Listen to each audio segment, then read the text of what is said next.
Just a little bit of background about myself for those of you who I haven't had an opportunity to meet. I was born and raised here in New Mexico and spent about 10 years going to college and doing some other things, working around the world actually.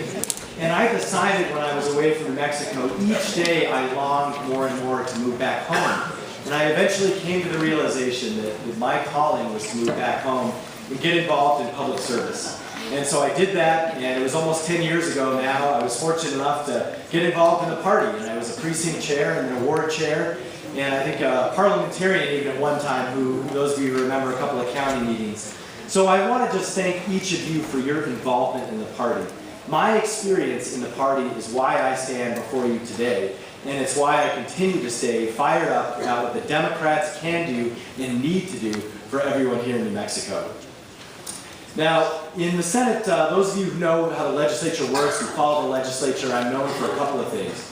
One of them is probably running a lot of legislation.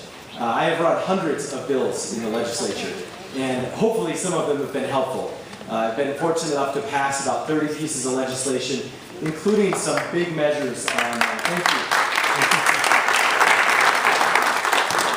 on anti-corruption. Focused a lot on that, on local jobs, on opening up elections and creating online voter registration, and on community schools, and on living wages for all our working families.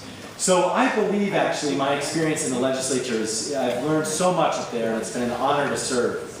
But I think I can actually have more impact as your state auditor, and that's what I want to share a little bit with you about today. Now, the auditor might not sound like the most glamorous job, but I think a lot of you are familiar with the good work that Auditor Balderas has done. And let's give him a round of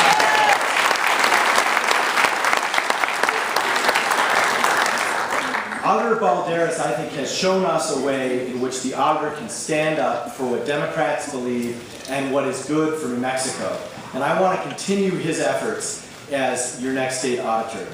Now, there's three things really to that platform. The first one, and this one, again, is something that I think Hector has been really good at, is attacking fraud, waste, and abuse in our government. And that's going to continue to be the #1 priority under my office in the auditor's position.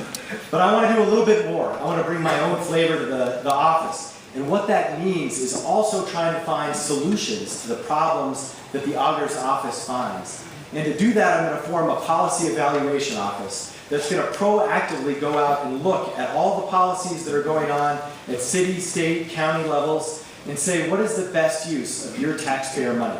What's the right way to spend our dollars?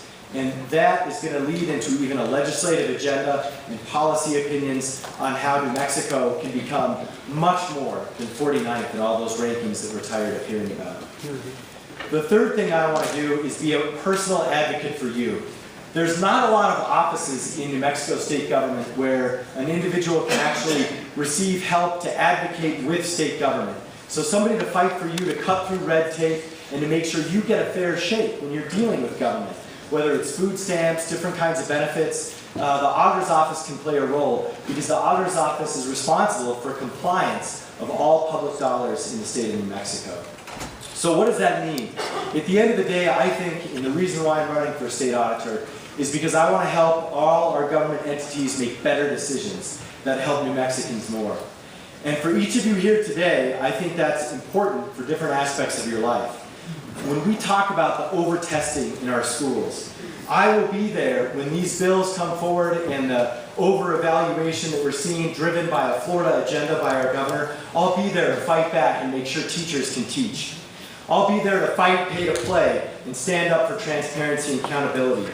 And when we have a reckless Health and Human Services Secretary destroying the behavioral health system in our state, I will be there to make sure that everyone gets the When state jobs go unfilled, which there are 3,000 of right now, I will be there to demand compliance that those jobs are filled. When there is money unspent that is already allocated for bridges and libraries and schools, I'll be there to say that these dollars need to be spent right away and put to work in our economy. When working families get up there in the legislature and we pass a minimum wage and then it's vetoed, I will be there to explain why that's good for our economy and why it's critical for our society to make sure everyone gets a living wage. And thank you. and when mass incarceration and anti-immigrant rhetoric threaten to destroy the American dream that we all believe in and we are all a part of, I will be there to stand up for what's good in America and what's good for New Mexico. Thank you very much. And again, my name is Tim Keller. I'm running for State Auditor, and I could use your help. We have a table in the back. Our website will be up soon as well. And if you want to get involved, stop by and say hello to us. And I look forward to visiting you in each one of our 33 counties. Thank you so much.